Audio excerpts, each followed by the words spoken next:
¿Qué tal, gente? Mi nombre es Gabriel y bienvenidos al primer video del 2021 del canal. Hoy voy a hablar un poco sobre Adobe Flash, su historia, qué pasó con el plugin y su futuro.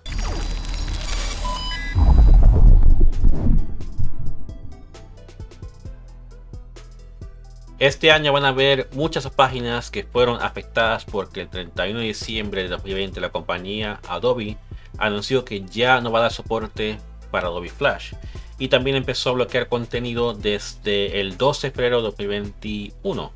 Y bueno, con eso estoy un poco tarde con la noticia, pero a lo mejor tarde que nunca, ¿no?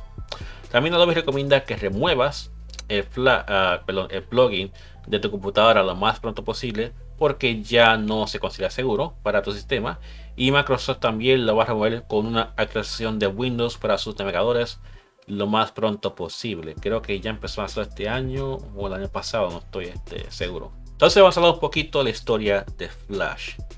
Para los que no saben lo que es un plugin de navegador que salió en el 1996 y fue uno de los primeros en traer animaciones y juegos a las páginas web cuando el internet estaba en su infancia.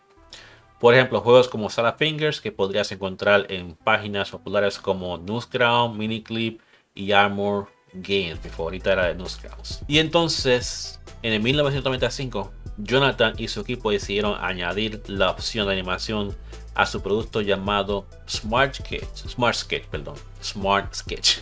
con la idea que la animación se pudiera mirar por una página web. El producto fue lanzado en el 1996 con el nombre Future Splash Animator. Muchas compañías como DC empezaron a usar el producto en sus páginas con coloración de Macromedia, porque en ese tiempo ellos creaban algo que se llamaba Shockwave, que era algo más o menos similar a Flash, pero un poquito diferente. Luego, en diciembre del 1996, la compañía Futurewave Software fue vendida a Macromedia y el programa Future Splash Animator fue renombrado a Macromedia Flash. Macromedia Flash cambió de nombre en el 2005 cuando Adobe compró la compañía y se dio parte de los productos de Adobe Suite como es hoy en día. Entonces la pregunta es, ¿qué pasó con Flash? Bueno, te cuento que en el 2009 Adobe dijo que Flash estaba instalado en el 99% de las computadoras que estaban conectadas a internet. Eso bien claro te deja saber qué tan popular era el programa en esa época. Prácticamente estaba en la PC de todo el mundo. Por así, el 99% era una cosa brutal. Entonces, una cosa que pasó mientras pasaba el tiempo es que empezaron a salir los teléfonos móviles. Ese mundo empezó a verse popular porque introdujo la novedad de aplicaciones cuando salió el primer iPhone. Y entonces el problema es que Adobe se fue demasiado tarde en reaccionar y adaptarse a ese gran cambio.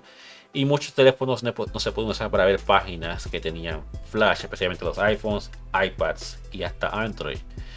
Y yo personalmente pasé por ese problema porque todas las páginas que quería usar, la mayoría no funcionaba, especialmente cuando quería ver videos en Newsground. O sea, fue algo bien frustrante. Pero entonces, Adobe trató de trabajar con Apple antes de que saliera el iPhone, pero nunca pudieron solucionar varios problemas que tuvieron con Flash para móvil. Incluso tuvo problemas con el uso de baterías y por eso Apple decidió que nunca iba a poner Flash en sus teléfonos por tantos problemas que tuvieron sin solución. También algo interesante que pasó es que en el 2010 Steve Jobs publicó una carta al público donde dejaba saber qué opinaba de Adobe Flash y por qué nunca iba a ser instalado en los productos de Apple. Steve Jobs dijo que Adobe Flash era muy difícil de usar en pantallas táctiles y también se gastaba las baterías demasiado rápido y también no era muy seguro que digamos. También Flash era algo muy redundante porque navegadores modernos con soporte de HTML5 podrían traer las mismas animaciones y la misma habilidad de mirar videos. Entonces eventualmente Adobe Flash publicó una versión para teléfonos móviles, pero ya entonces era demasiado tarde porque muchas compañías grandes decidieron adoptar HTML5 para su servicio. Por ejemplo, Netflix, YouTube, Facebook y otras páginas más que ahora no me acuerdo de su nombre. Ya entonces para noviembre de 2011 Adobe dejó de trabajar en la versión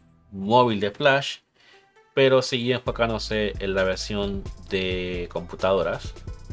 Pero también tuvo muchos problemas de seguridad con esa versión, y entonces esto llevó a muchas compañías como Apple y Google a desactivar Flash en sus navegadores para nuevas instalaciones y en otros updates que tuvieron. Entonces la pregunta es, ¿qué va a pasar con los juegos y animaciones que fueron creadas en Flash? Bueno, en el día de hoy creo que hay más de 2000 juegos y animaciones que fueron creadas, y entonces ahora existe un emulador llamado Ruffle que te va a permitir correr Flash sin ningún problema. Y esas animaciones las vas a poder encontrar en páginas como el archivo de internet archive.org. Aquí voy a poner la dirección y también la descripción del video para que puedas echarle un vistazo para las cosas que fue creado en los tiempos de antes. También puedes ir a Newsground y ver animaciones de juego, pero ya no tienen el soporte de Flash. Ellos ya convirtieron todos para HTML5. En el archivo de internet que vas a ver todo como fue creado originalmente. Pero anyway, eso es todo por ahí, amigos. Si has llegado a esta parte del video, te lo agradezco un montón. Muchas gracias por tu tiempo y tu apoyo. Y bueno, te veré en el próximo video. Hasta luego. Chao.